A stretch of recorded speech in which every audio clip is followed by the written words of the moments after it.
이번 강은 전지의 종류에 대해서 알아보는 시간입니다.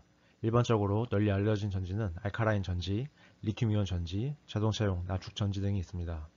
모든 전지 종류에 대해서 알아본 후에 점차 수요가 감소하고 있거나 제한되고 있는 과거형 전지, 차세대 2차 전지로 분류되어서 한창 개발 중이거나 상용화 단계에 이미 들어선 전지에 대해서 개괄적으로 알아보도록 하겠습니다. 전지의 종류는 크게 두 가지로 분류됩니다. 태양전지와 열전소자, 원자력 전지를 포함하는 물리전지와 1차 전지, 2차 전지, 연료전지를 포함하는 화학전지가 있습니다. 2차 전지 시리즈에서 다루어 볼 전지가 화학전지 중에서도 1차 전지와 2차 전지이기 때문에 1차 전지와 2차 전지 종류에 어떤 것들이 있는지 알아보도록 하겠습니다. 한번 쓰고 버리는 1차 전지에는 초기형 1차 전지인 망간 전지가 있습니다.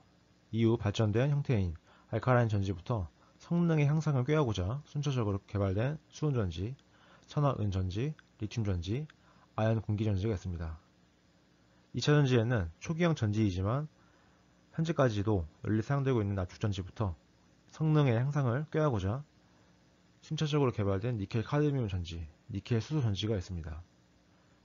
그리고 급격한 성능의 향상을 일구어 현재 2차 전지 시장의 대부분을 차지하고 있는 리튬이온 전지가 있습니다.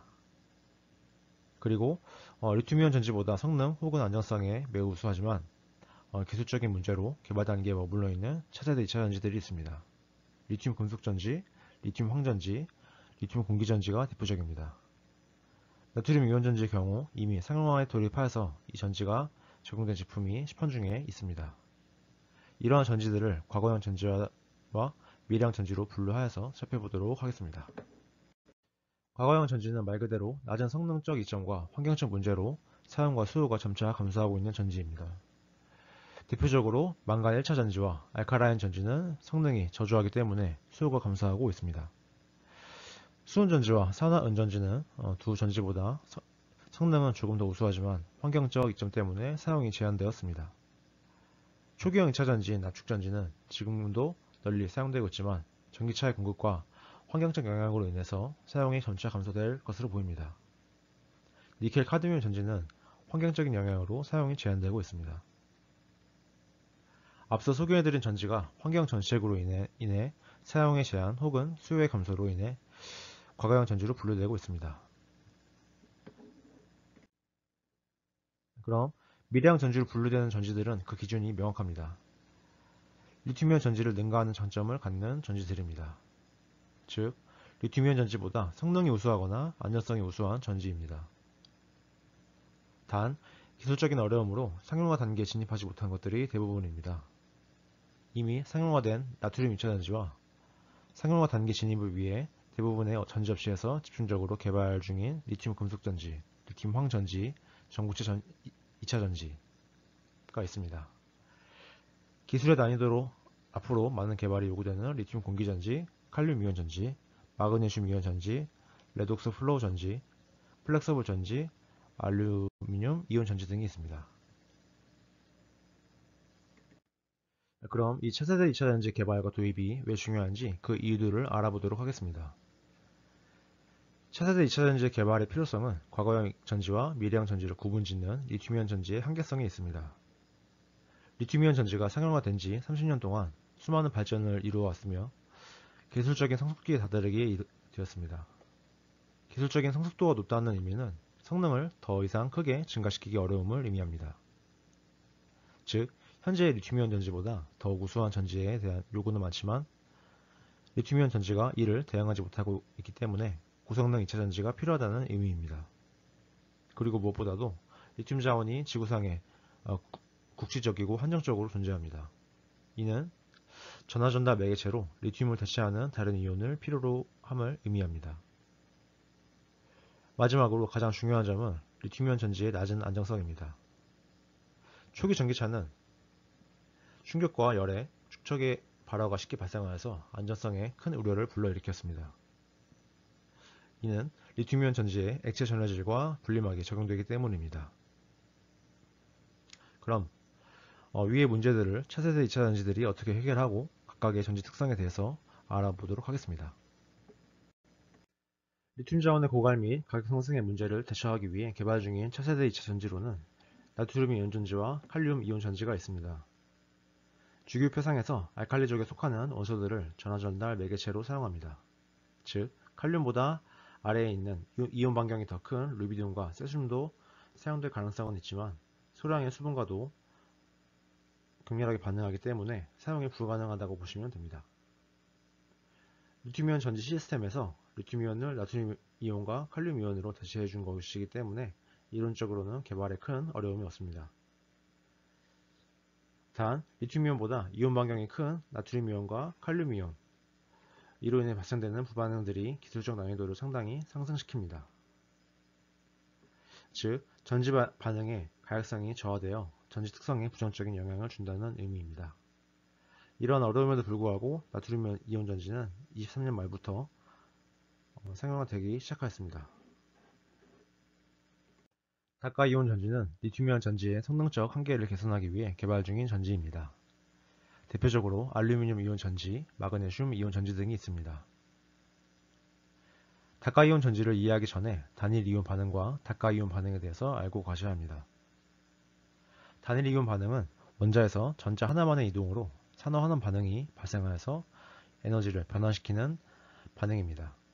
다가 이온 반응은 원자에서 전자 2개 혹은 그 이상이 이동으로 산화환원 반응이 발생하여서 에너지를 변환시키는 반응입니다. 즉, 이론적으로는 2배 내지 그 이상의 에너지가 변환될 수 있는 장점이 있습니다. 단, 다가 이온 전지는 이론적으로 우수한 성능을 낼 수 있지만 실상은 산화환원 과정에서의 저항이 상당하여 기술적으로 상당히 많이 개선되어야 합니다. 쉽게 말해 전극과 전해질 계면에서 진행되는 전하 교환 과정에서의 저항이 높다는 의미입니다. 그 다음으로 음극으로 리튬 금속을 사용하는 차세대 2차전지 두 종류에 대해서 알아보도록 하겠습니다. 리튬 금속을 음극으로 사용하게 되면 리튬 이온을 가장 많이 보관할 수 있는 장점이 있기 때문에 전지의 에너지 밀도가 증가되어 전지의 부피와 무게를 상당히 효과적으로 감소시킬 수 있습니다. 리튬 금속을 음극으로 사용하는 전지에는 대표적으로 리튬 금속 전지가 있습니다. 이 전지의 양극으로는 생산구조의 니켈 관련계 양극 소재가 일반적으로 적용됩니다. 이 리튬 금속 전지의 단점으로는 리튬 음극의 수지 성장 문제입니다.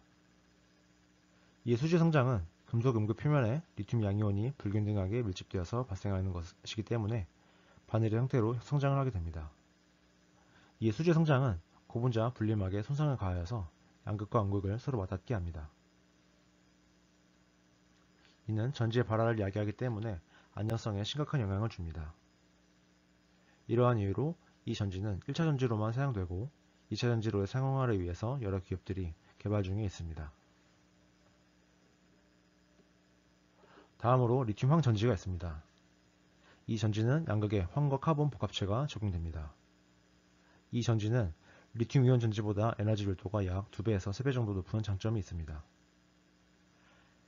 이 전지의 단점은 리튬 금속 전지가 갖고 있는 문제와 동일하여 이와 더불어 황양극이 반응하는 과정 중에 생성되는 중간 형성물이 전해질에 지속적으로 녹아나는 문제입니다. 이렇게 녹아난 중간 생성물은 리튬 금속 음극으로 이동하여서 음극 표면에 증착이 되어서 전지의 성능을 감소시킵니다. 다시 말해 증착된 중간 형성물이 리튬 이온의 이동을 방해하거나 차단시킨다고 이해하시면 됩니다. 리튬 금속을 음극으로 사용하는 전지로 리튬 공기 전지가 있습니다. 이 전지는 말 그대로 산소를 사용하여서 전지를 구동시키는 전지입니다. 양극인 공기극을 통해 유입되는 산소와 리튬 금속에서 전달된 리튬 양이온의 전기화학 반응으로 형성된 리튬 산화물이 상당히 높은 용량을 갖기 때문에 이 전지의 에너지 밀도는 상당히 높습니다. 리튬 이온 전지에 비하여서 약 10배에 해당하며 차세대 2차 전지 중 가장 높은 수치를 나타냅니다. 단, 이 전지에 공급되어야 하는 산소가 고순도이어야 하며 대기 중에 포함된 산소로는 부족하고 대기에 포함된 부산물은 전지의 성능을 급격히 저하시키는 단점이 있습니다. 또한 리튬 산화물의 반응성이 매우 높기 때문에 가역적인 반응이 발생하기가 어렵습니다. 이 전지도 전해질의 종류에 따라 4가지 종류로 분류됩니다. 유기 전해질에 적용되는 어프로틱 시스템, 수계 전해질에 적용되는 수계 시스템, 유기계와 수계가 혼합된 전해질에 적용되는 혼합 시스템, 고체 전해질에 적용되는 전고체 시스템이 있습니다. 그 다음으로 알아볼 차세대 2차 전지는 전고체 2차 전지입니다. 테슬라에서 전기차를 처음 출시했을 당시에 발화 사고가 뉴스에 많이 보도되어 이 전고체 리튬 2차 전지가 많은 주목을 받았습니다. 이 전지의 장점은 전지에 포함된 모든 소재가 모두 고체라 발화 혹은 폭발의 위험이 전혀 없다는 것입니다. 또한 전지 내부의 분리막이 모두 고체 진해질로 대체되며 전지 두께 자체가 상당히 감소합니다. 이는 전지의 에너지 밀도를 향상시키는 결과를 야기합니다. 하지만 이 전지도 기술적인 개선이 많이 요구되는 상황입니다. 개발의 역사는 상당히 오래되었지만 여전히 사용화되고 있지 못하는 이유는 고체 상태인 전해질을 리튬이온이 쉽사리 확산되지 못하기 때문입니다. 고체 전해질에서의 이온 전도도가 적어도 액체 전해질만큼은 나와야 합니다. 고가의 금속을 사용하거나 황을 사용하여 이 문제를 어느 정도 개선할 수는 있지만 경제성은 그만큼 떨어집니다.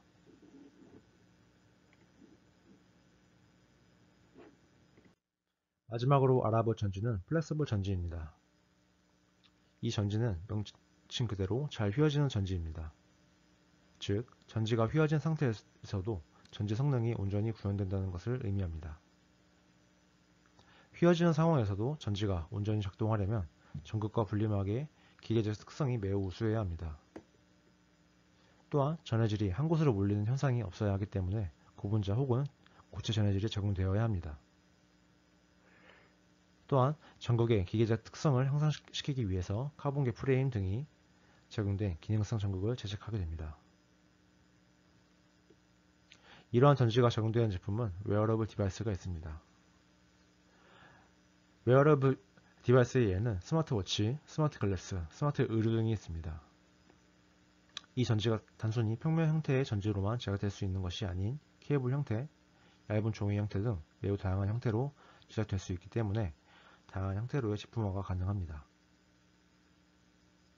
지금까지 전지의 종류와 과거형 전지, 그리고 미래형 전지에 대해서 알아봤습니다.